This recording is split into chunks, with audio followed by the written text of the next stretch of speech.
This is San Diego News Daily. I'm Sergio Flores. Let's get right into your top local stories. We begin with the wild weather we saw in parts of the county this morning and over the past few hours.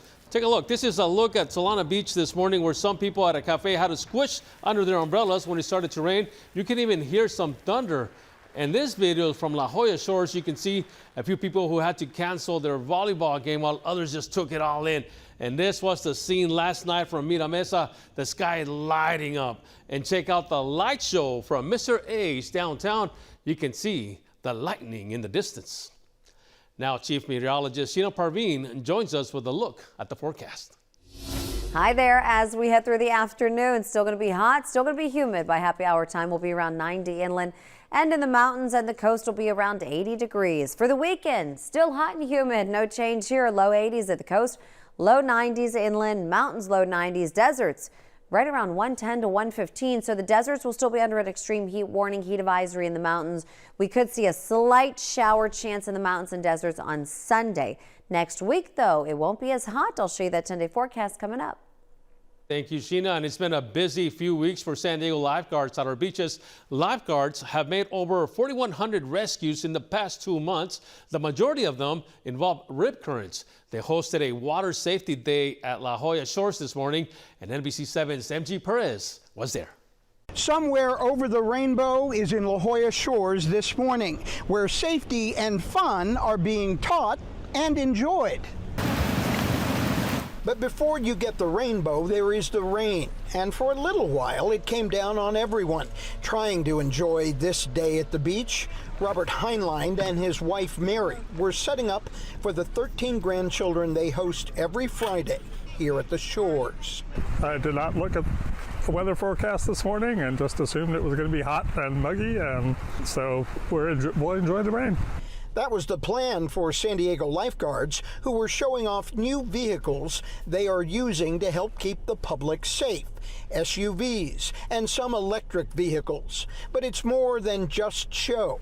It's about safety. Seeing people getting rescued and then still going out in the bad spots where these people keep getting pulled in from. It's been a summer of high surf warnings and dangerous rip currents. Lifeguards tell us more than 80% of their ocean rescues are people trapped in the currents that can quickly drag a swimmer far from shore. That's why Papa and Grandma made sure every one of their grandchildren is comfortable with the ocean and not afraid of the water. If Papa and Grandma's with me, I can go like shoulder deep because adult supervision. That is solid advice for any day at the beach, especially a picture-perfect one. MG Perez, NBC7. All right, and this week, beaches around the Imperial Beach Pier are back open for the first time this year, and we're learning more about why. As we know, for the last few years, there have been constant closures because of the sewage contamination crisis. But now, the county and International Boundary and Water Commission say there's less raw sewage flowing through the Tijuana River this week, making the water safe to swim. They say repairs to sewage infrastructure on both sides of the border are helping. I am very happy. I mean, I haven't been able to go boogie boarding for 3 years, and finally, we've had enough days where the bacterial counts are coming down that I feel secure going in. I think I'd jump in there. So how long will this last? Well, that remains to be seen. We've also noticed levels of the toxic gas hydrogen sulfide have remained basically flat in the last few weeks.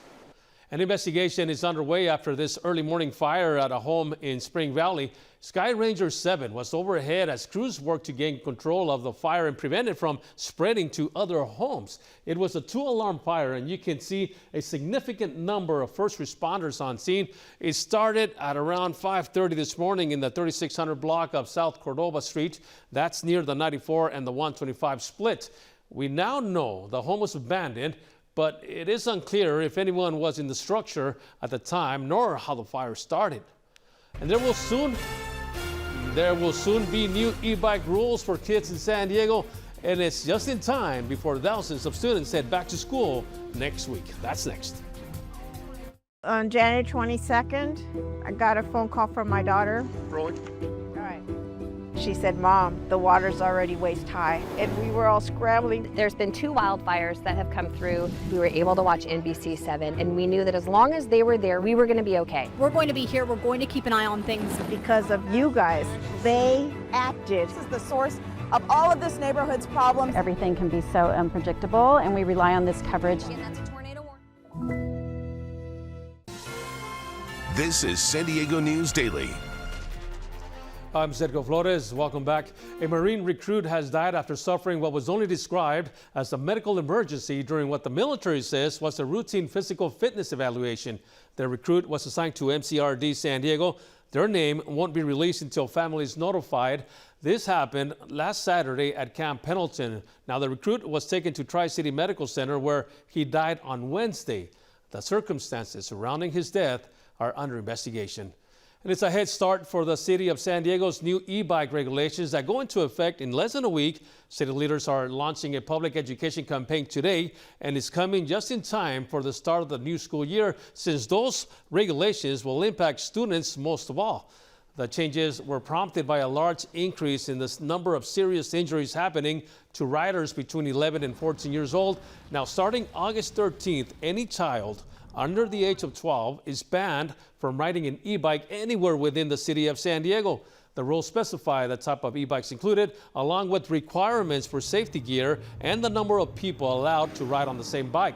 A state law is allowing the city to make these limitations. Council member Raul Campillo took the lead on developing the legislation. We know children are being seriously injured on e-bikes, and we have the legal authority to act. Why wouldn't we? Knowing that the youngest of our children who are using these e-bikes, 11-year-olds and younger, who are facing some of the most significant injuries, we're going to be protecting them specifically. Okay, now listen to this. There's a $25 fine if you are caught violating the age restriction or other requirements, and there is the option to waive that by completing a certified online e-bike safety course. Riders will have 2 months with just a warning before formal tickets are issued. Now, what happened to all the sand? That's what people are asking at Tamarack Beach in Carlsbad. What was once a big, wide, sandy shore is now smaller and filled with rocks. The changes started slowly weeks ago, but intensified rapidly the last few days. Big, powerful waves and high tides have wiped out the rip-rap rock protection wall and destroyed a portion of the parking lot, wiping out handicapped parking spaces.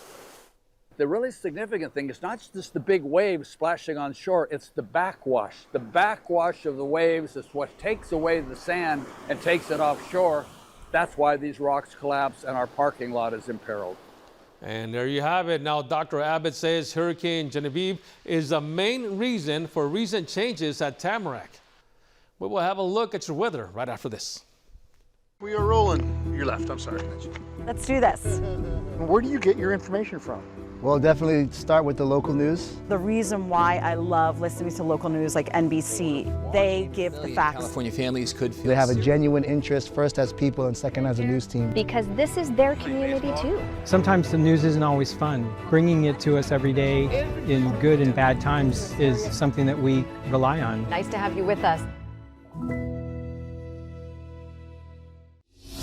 Hi there, I'm NBC7 meteorologist Sheena Parveen. For today, for at the beaches, it's going to be warm and humid. We'll mostly be in about the upper 70s at the coast, right there on the sand. Wave heights 1 to 3 feet. Low risk of rip currents. Coastal communities right around 80. For the inland valleys, will be near the low 90s. Mountains will be around 90 with a heat advisory, and the deserts right near 110. As we head into the weekend, still hot, still humid. The coast low 80s. For the inland valleys, low 90s. Next week, though, finally seeing those temperatures trending down. All right, thank you, Sheena.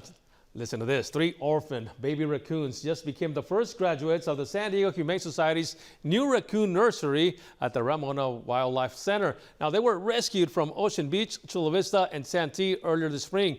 They were too young to survive on their own, so wildlife experts stepped in, helping them learn everything from climbing to foraging for food. And after months of rehab, the trio was released at Mission Trails Regional Park, and maybe you'll catch one of them on your next hike. More coverage you count on at NBC7.com. Thanks for watching.